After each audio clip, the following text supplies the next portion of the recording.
ඔයා මොකක් හරි බිස්නස් එකක් කරන කෙනෙක්. ඉතින් ඔයාට ඔයාගේ බිස්නස් එක ග්‍රෝ කරගන්න ඕන වෙලා තියෙනවා. ඉතින් අද වීඩියෝ එක ගෙනල්ලා තින්නේ ඔයාගේ බිස්නස් එක ග්‍රෝ කරගන්න හරියට වෙබ් පේජ් එකක් හදන්නේ කොහොමද කියලා. ඉතින් මම මේක වීඩියෝ සීරීස් එකක් විදිහට ස්ටෙප් බයි ස්ටෙප් ඔයාලට ලබා දෙන්න කටයුතු කරනවා. පළවෙනි වීඩියෝ එක විදිහට ඔයාලට ගෙනල්ලා තින්නේ සරලව වෙබ් පේජ් එකක් හදන්න ආරම්භ කරන්න කොහොමද කියලා. ඉතින් අපි වැඩි වෙලා ගන්න නැතුව යමු වීඩියෝ එකට.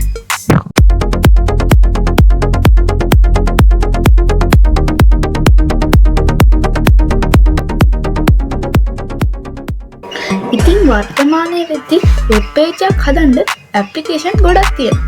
ඉතින් මම අද ඔයාලට කියලා දෙන්නේ නෝට්පෑඩ් එක හරහා කොහොමද වෙබ් පේජ් එකක් හදන්නේ කියලා.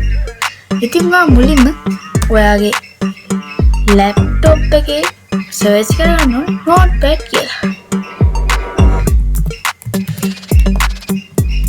ඉතින් ඔයාලට මේක ෆෝන් එකකින් කරගන්න පුළුවන්. හැබැයි ෆෝන් එකට වඩා ලැප් එකකින් හරි ටැබ් එකකින් හරි කරන එක ගොඩක් පහසුයි. ඉතින් නෝට්පෑඩ් ඇප් එක මේ විදිහට ඕපන් කරගන්න ඕනේ. ඉතින් මේ විදිහට ඔයාලට නෝට්පෑඩ් ඇප්ලිකේෂන් එක බලා ගන්න පුළුවන්. ඉතින් මේ විදිහට අපේ නෝට්පෑඩ් ඇප්ලිකේෂන් එක ඕපන් වුණා. ඉතින් වෙබ් පේජ් එකක් හදනවා නම් ඔයා අනිවාර්යෙන් ටැග්ස් කිහිපයක් දැනගෙන ඉන්න ඕනේ. පළවෙනි එක තමයි HTML කියන්නේ. ඉතින් HTML එක මගින් තමයි ඔයාගේ වෙබ් පේජ් එක නිකන් රන් වෙන්නේ. ඒ කියන්නේ HTML එක මගින් තමයි ඔයාගේ පේජ් එකේ මූලික අඩිතාලම කිව්වොත් හරි. ඉතින් ටයිප් කරන්න මෙන්න මේ වගේ දෙකක් අස්සේ. ඉතින් අපි ටයිප් කරන්න ඕනේ HTML කියලා. ඉතින් මේ හැම ටැග්ස් එකකටම ඒ කියන්නේ ගොඩක් ටැග්ස් වලට hashtag කියලා ඒ ටැග් එකම එන අවස්ථා තියෙනවා. ඉතින් HTML එකේ විරුද්ධ එක කිව්වොත් හරි. ඉතින් අපේ HTML කියලා වෙබ් පේජ් එක ආරම්භ වෙනවා නම් අවසන් කරන්නේ ඒ ඔපොසිට් එක. කියන්නේ #HTML කියලා. ඉතින් අපි මේ හැම ටැග් එකම ගහන්නේ එකක් යට එකක්. ඉතින් මේ වගේ ඇලෙයිරක් ගහලා HTML කියලා ගන්න. ඉතින් වෙබ් පේජ් එක ටයිප් කරනවා නම් අපි දෙවෙනියට ටයිප් කරන්න ඕනේ ටැග් එක තමයි head කියන්නේ. head කියන්නේ ඔළුවනේ.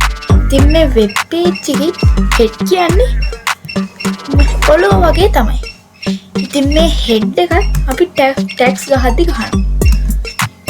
ඉතින් ඔයාලා ගණන් ගන්න එපා. මම මෙතන ස්පේස් එකක් තියලා ගහුවට ඔයාලට උන්නේ ඒ වගේ එකක් තියලා ගහන්න පුළුවන්. ඉතින් මේ head එකටත් තියෙනවා opposite එක. ඒකත් #head. ඒ කියන්නේ ඇලෙරක් එක head ගන්නවා.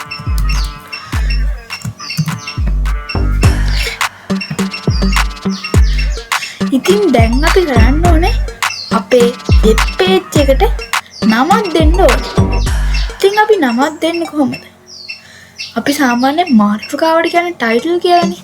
ඉතින් වෙබ් පේජ් එකෙත් අපි මාතෘකාවක් ගහනවා නම් ගහන්න ටයිටල් කියලා එක. ඉතින් මුලින්ම කලින් වගේම ටයිටල් කියලා ගහගන්න ඕනේ. ඊපස්සේ ඒක වහලා එතනම ගහගන්න ඕනේ ටයිටල් එකේ විරුද්ධ එක. ඒ කියන්නේ ඇලෙයිරක් එක ටයිටල්.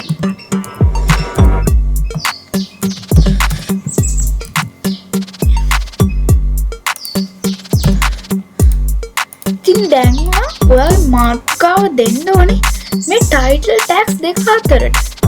කියන්නේ මෙතන ඔයාගේ වෙබ් පේජ් එකේ මාතෘකාව දාන්න ඕනේ. ඉතින් මම මෙතන දාගන්න. ඉතින් ඔයා බිස්නස් එක ග්‍රෝ කරනවා නම් ඔයාගේ බිස්නස් එකේ නම දාන්න මෙතන. ඉතින් මම මෙතනට දානවා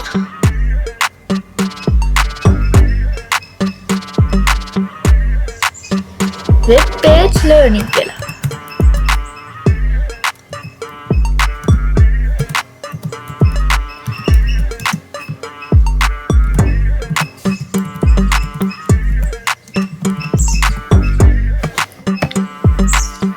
ඉතින් දැන්වා මූලිකම ටැක්ස් ටික ගහගෙන ඉවරයි. ඉතින් දැන් අපි බලමු ඔයා මේ ගහගත්ත ටික සේව් කරන්න කොහොමද කියලා. ඉතින් ඔයාලට මෙතන control S press කරලා හරි නැත්නම් මෙතන මේ file කියන එක උඩට ගියාම file කියන එක ක්ලික් කරාම මේ වගේ එන එකෙන් save as කියන එක ක්ලික් කරන්න ඕනේ. ඉතින් මම මේක පළවෙනි පාට save කරන්න තමයි save as කියන එක ක්ලික් කරන්නේ. ඉතින් දැන් මම මෙතන කැමති නමක් දෙන්න ඕනේ. ඉතින් web page කියලා දෙනවා මම. ඊට පස්සේ අනිවාර්යෙන් මෙතනට HTML කියලා ගහන්න ඕනේ. web page කියලා ගහලා dot එකක් තියලා HTML කියලා ගහන්න. ඒක හරියම වැදගත්. මොකද එහෙම ගැහුවේ නැත්තම් නිකම්ම ටෙක්ස්ට් එකක් විදිහට තමයි ඔයාලට මේක පෙන්නන්නේ. ඒ කියන්නේ වෙබ් පේජ් එකක් රන් වෙන්නේ නැතුව ඔයාලා ගහපු ටික ආයෙ ටෙක්ස්ට් එකක් විදිහට දෙනවා. ඉතින් දැන් මේක සේව් කරන්න කලින් ඔයාලට මේ වෙබ් පේජ් එක යන තැන ලැප් එකේ PC එක හරි දෙන්න ඕනේ. ඉතින් මම මෙතන දෙන ඩෙස්ක්ටොප් එකට දාන්න කියලා මේක. ඊට පස්සේ මම මේක සේව් කරනවා. එතකොට ඔයාලට පේනවා මෙතන notepad එකේ උඩත් තියෙනවා webpage.html කියලා. ඉතින් මම දැන් යනවා ඩෙස්ක්ටොප් එකට. එතකොට ඔයාලට පේනවා මෙතන web page කියලා අපේ web page එක වෙනවා. ඉතින් මම දැන් මේක open කරනවා.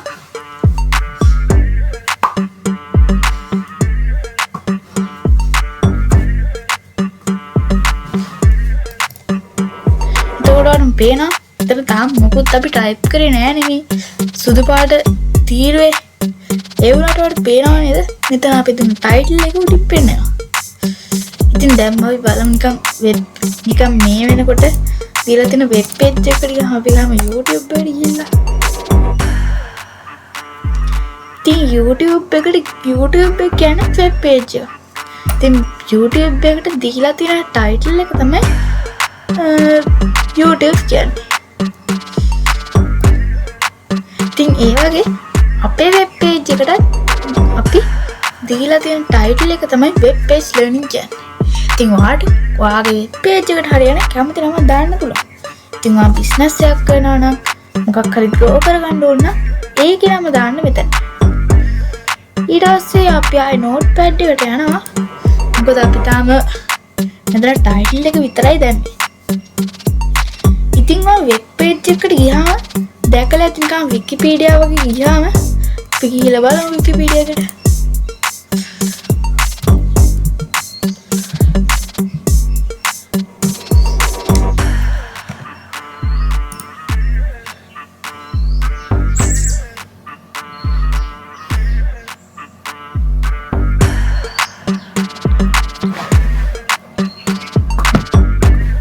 ඉතින් මේ වගේ වෙබ්සයිට් එකකට ගියාට පස්සේ ඔයාලට මුලින්ම දැක ගන්න පුළුවන් මේ වගේ මාතෘකාවක් තියෙනවා.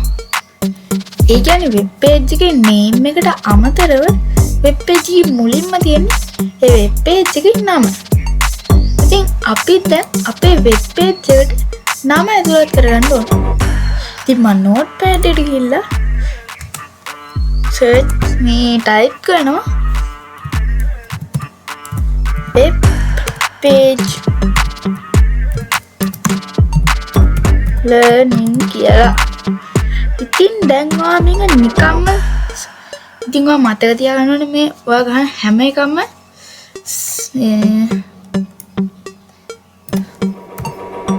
ඉතින් ඔයා මතක තියාගන්න ඕනේ ඔයා ගහන මේක හැම වචනයක්ම හැම වාක්‍යයක්ම ඔයා සේව් කරලා තමයි රන් කරන්න ඕනේ. ඉතින් මේ පාරව save as කියන නෙමෙයි ක්ලික් කරන save කියන එක විතරයි. ඉතින් ඊට පස්සේ ඔයා වෙබ් පේජ් එකට ගිහිල්ලා බලපුවාම ඔයාලට මොකද පේන්නේ නැහැ. මොකද ඔයා තාම මේක රිෆ්‍රෙෂ් කරලා නැහැ. අනිවාර්යෙන් මතක තියාගන්න notepad එකේ මොකක් හරි save කරාට පස්සේ වෙබ් පේජ් එකේ run වෙන තැනට ගිහිල්ලා අනිවාර්යෙන්ම රිෆ්‍රෙෂ් කරන්න ඕනේ. එතකොට පේනවා නිකම්ම වෙබ් පේජ් ලර්නින් කියලා තියෙනවා. ඉතින් දැන් අපි මේක ටික ලස්සන කරන්න යනවා.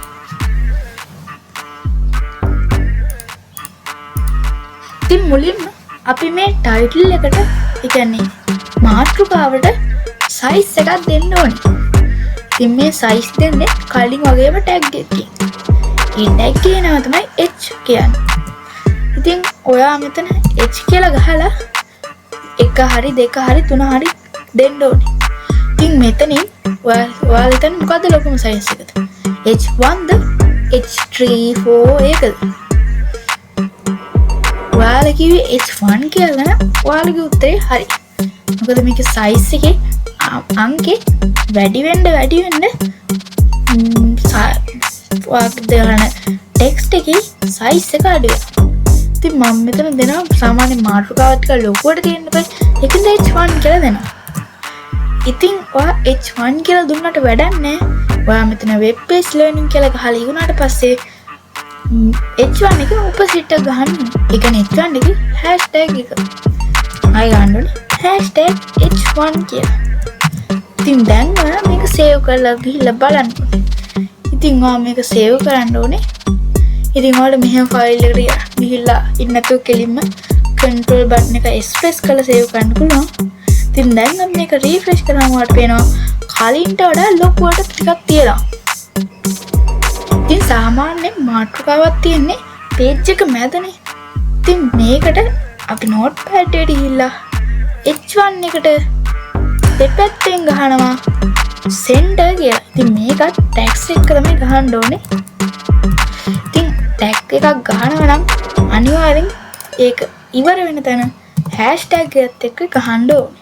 ඉතින් මේක #send කියලා ගහලා අපි save කරනවා. ඉතින් මම මේ control S press කරලා තමයි save කරේ. ඔයා හිතන්නේ මම save කරේ නැහැ කියලා. ඉතින් දැන් මේක refresh කරාම ඔයාලට පේනවා අපේ web page learning කියන එක මැදට ගිහිල්ලා තියෙනවා. ඉතින් දැන් ඔයාලට හිතෙනවා නම් ඔයාලට මේ පාට වෙනස් කරන්න ඕනේ කියලා. ඔයාලට මෙතන notepad එකට ගිහිල්ලා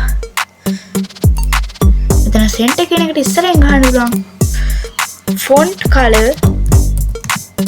ඉතින් color කියලා ගහන්නේ COLOUR වුණාට අපි මේක ගන්න COLOR කියලා. ඒක සමානයි උඩ කොමා දෙකක් අස්සේ red හරි green හරි blue හරි කැමති කලර් එකක් දාන්න. මම මෙතන දාන blue කියලා.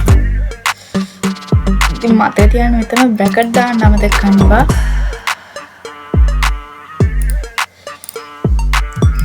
ඉතින් මේකේ අපි #font color blue කියලා ගහන්නේ. ඉතින් මේක save කරලා බලන්න. ඉතින් දැක්ක නේද? ඔයා ගහපු ටයිටල් එකේ පාට වෙනස් වුණා. ඊළඟට මම ඔයාලට කියලා දෙන්න යන්නේ කොහොමද මේකට ඉමේජ් එකක් ඇඩ් කරවන්නේ කියලා. ඉතින් මුලින්ම ඔයාගේ ගැලරි එකට යන්න ඕන.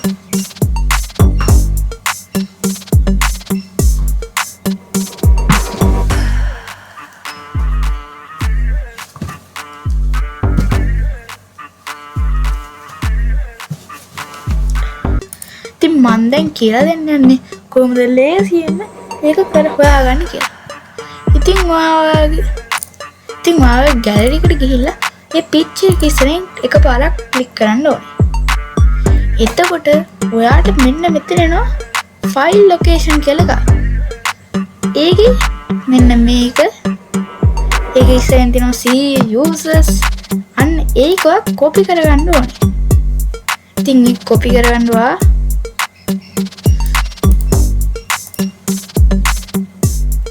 සරල මෙතන properties කියන එක ක්ලික් කරාම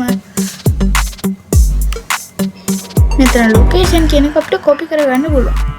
ඉතින් වා copy කරගන්න ඕනේ මෙහෙම.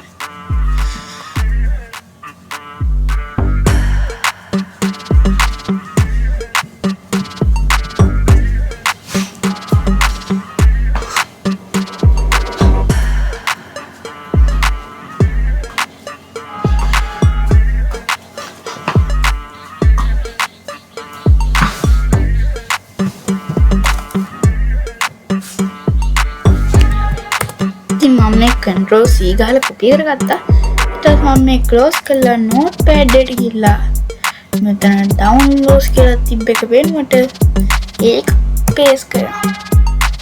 ඉතින් දැන් අපිට පේනවා location එක අපි දුන්නා. ඒ වගේම මේකත් දුන්නා. ඉතින් මම මේ අලෙවිලත් වෙනස් කරනවා. ඉතින් දැන් අපි මේක සේව් කරලා බලමු මොකද වෙලා තියෙන්නේ කියලා.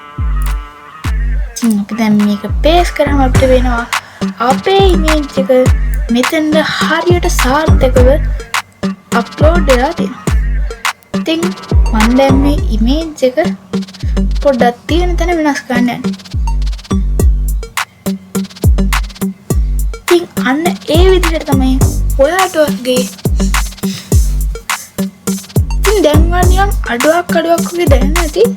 ඉතින් මම දැන් වාට කියලා දෙන්න යන්නේ මෙතන වෙබ් පේජ් කියන එක ලර්නින් වාගේ නම ඉතින් වාගේ වෙබ් පේජ් එකේ නම ඉස්සරින් නම යටින් කොහමද ඉරක් ගහන්නේ කියලා. ඉතින් මම ඒකට සල්ලව ගන්න ඕනේ. මෙතන ටයිටල් කියන එකට එහා පැත්තේ HR කියලා ගහන්න ඕනේ. ඉතින් මෙතන ටයිටල් කියලා ඔයා තුන් එකට යටින් සරලව HR කියලා ගහන්න ඕනේ. ඉතින් ඒ වගේම ඇලයිරක් එක HR කියන එකත් ගන්න ඕනේ. ඒක අනිවාර්යයෙන් සේව් කරලා ගිහලා බලමු මොකද වෙලා තියෙන්නේ කියලා. ඉතින් අපි රිෆ්‍රෙෂ් කරනවා. එතකොට ඔයාලට පේනවා ඉර ඇවිල්ලා තියෙන උඩින්. ඒකට අපිට එන්න ඕනේ යටින්නේ. අපි ඒක ගන්න ඕනේ ෆොන්ට් කලර් කියන එක යටින්. ඉතින් මම මේක මේ විදිහටම කොපි කරගෙන ඩිලීට් කළා. මෙතනින් පේස්ට් කරනවා. අපි සේව් කරලා බලමු. ඉතින් පේනව නේද? හරියට ලස්සනට ඉරක් ඇවිල්ලා තියෙනවා. ඉතින් දැන් වාගේ වෙබ් පේජ් එක ලස්සනට ඇවිල්ලා තියෙනවා. ඉතින් මෙතනින් වෙබ් පේජ් එක හදන වැඩේ ඉවර නෑ. ඉතින් මම මෙතන නම් ඊටු ටික වෙනත් දවසක මේ වගේ වීඩියෝ එකකින් ගේන්න. ඉතින් එතකන් ඔයාලා ඔක්කොටම සුබ දවසක්. අමතක කරන්න එපා channel එක subscribe කරන්න.